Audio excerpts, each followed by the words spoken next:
どうもこんにちは。極真空手歴20年以上の青くと言います。本日もそこから得られた知識や経験を皆様にお話ししていきたいと考えております。塩田剛三、言わずもがな、ある意味で格闘技バトル漫画の最高峰ともいえる浜場木、その登場人物のモデルとして最も有名ともいえる人物かもしれません。渋川豪樹、身長155センチ、体重47キロ、女性とも見まごうばかりの小柄な体格にして、その洗練され研ぎ澄まされ究極の領域に達した技により、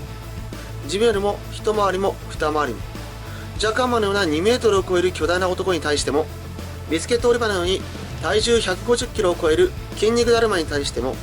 まるで赤子の手をひねるかのように投げ、ひっくり返し飛ばしてきた文字通り達人として描かれるキャラクターです。私もそのあり方、戦い方、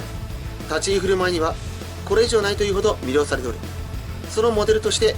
塩田剛三のその名は伺っており、以前から大変に興味がありました。話によると、作者である板垣圭介がハンマーバキを描く前より交流があり、その人となりについて才気の塊、爆笑した顔に狂気を感じた、体中が地雷原のような人などと評してお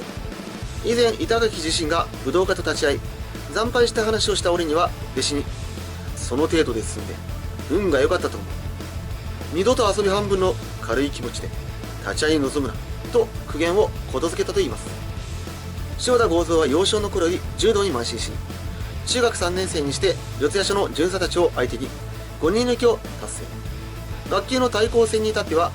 先鋒で出てチーム全員を総なめにし、段位は3段を取得。まさに無敵を誇っていた塩田剛三でしたが、その時の学校の先生の言葉に従い、合気道の開祖上芝森平の道場を訪ねることになります。一人の少年に若い弟子たちが次々にかかっていってはいとも簡単に投げられて抑えられる様を見て、塩田剛三がインチキに決まっていると腹の中でせせら笑っていたところ、やりませんかと持ちかけられ、どうやってもよいかと承諾を取り、掴みに行くふりをしていきなり蹴りを放ったといいます。その瞬間、天地はひっくり返り、気づけば塩田剛三は上島森平に投げられていました。それにより塩田剛三のその胸中も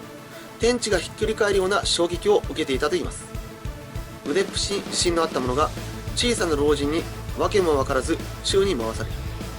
小説や講談の中にしかありえないと思っていた武道の妙技が存在した。それから上芝道場に入門、柔道の引く技から合気道の押す力という違いに戸惑いながらも理合、それを見極めめきめきと上達していくことになります。合気道とは一言で言ってしまえば天地と一体になる、ここに尽きると言います。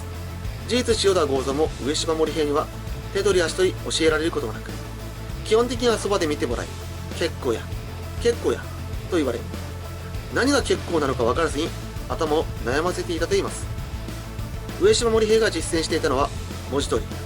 まさに実践の中で花開く武道としての合気道。その一瞬にしか存在しない、その状況、相手の立ち位置、自分のなすべきこと、それを捉えてその一瞬の最大の効果を発揮する、それを捕まえること、それこそが武道であり、二度と同じ状況は作り出せない。だからこそ分かりやすい、誰にでも理解できるようなそういった型というものを作ることを示すこともなかったのだと言います。事実塩田剛三本人もこれでは才能がある者だけしか強くなれないと、なかなか悩ましい事実だと認めている一面もあると言います。その中心となるものが呼吸力だと語っています。呼吸力とは概念としては理解しづらいものとも言えますが、自分の持っている能力を最大限に最も効率よく使うところから生まれる力としており、そのためには体の軸を保つための中心力、動きの中で中心線を維持することによって生まれる大きな力、集中力、明鏡止水の果てにたどり着く無心、その場その場における最もふさわしいリズム、それらがピタッと一体になって発揮された時に生まれる力だと言っています。それらがうまくいった時に相手は抵抗力をしない、こちらに全てを任せるような状態になり、協力してくれるような状態に導くと言います。まるで魔法のようにいともたやすく相手を制する、その凄まじく難解にして到達が難しい原理、これですらその一端だというのですから驚愕と言えるでしょう。しかし塩田剛三に関して言えばさらに恐ろしい事実があります。その呼吸力の出し方として様々な要素、さらにはその極意として力を抜くとさえ語っている塩田剛三ですが、その実践性に関してはまた全く違った方向の声明を発信しています。曰く実践では当て身が並ぶ。これに関しては塩田剛三本人も合気道といえば手首をつかむもの、あるいは投げ飛ばすものというイメージに皆さんとらわれているようですから、驚かれた方も多いでしょうと言及しています。この言葉は上島守平から引き継いだものらしく、当て身が並ぶ、投げが三部とし、実際に後輩を連れて新宿で30人以上のそういった類の人種と乱闘を演じた際も、一触即発の中一斉に襲いかかってきた時に、それを先んじて塩田剛三が動き、さらに当て身を叩き込む。それに叫び声を上げてなだれ込まれるところに自ら待つことなく向かっていき、さっと体を翻し、たたらをくるませてぶつかり合わせ、自爆を誘い、そこを狙って次々と当て身を叩き込んでいったといいます。政権好きに関しても基本と述べて、著書の中で実践での KO 率が高いのはこのストレートと断言し、瞬発力、膝の柔軟性、集中力、非力の動性、拳の握り方と合気道における力の使い方について深く言及しており、さらにその技は多岐にわたり、拳や蹴りなどのようにこだわりはなく、突進してくる相手を背中で弾き返して、すれ違いざまに肩で吹っ飛ばしたりと、体中至るところが武器になると語っています。それを操る基本となる塩田剛三の努力は凄まじく、師匠である上島守平にバーベル上げやチューブトレーニングは本当につまらない運動だ、ああいうことはやるなと釘を刺されていたようですが、当人は若さに溢れていた自分、エネルギーが有り余り、強くなりたい一心で朝5時から夜9時までやれるだけの鍛錬をやって体をいじめ抜かないことには気が済まなかったと言っています。具体的には腕立て伏せなんかも毎日250回くらいは軽くこなし、懸垂もその気になれば300回、片手懸垂は朝飯前、木村の前に木村なし、木村の間に木村なしと歌われた史上最強の柔道家、拓殖大学の同期、その怪力で250キロのバーベルを上げて鉛の棒をねじ曲げ、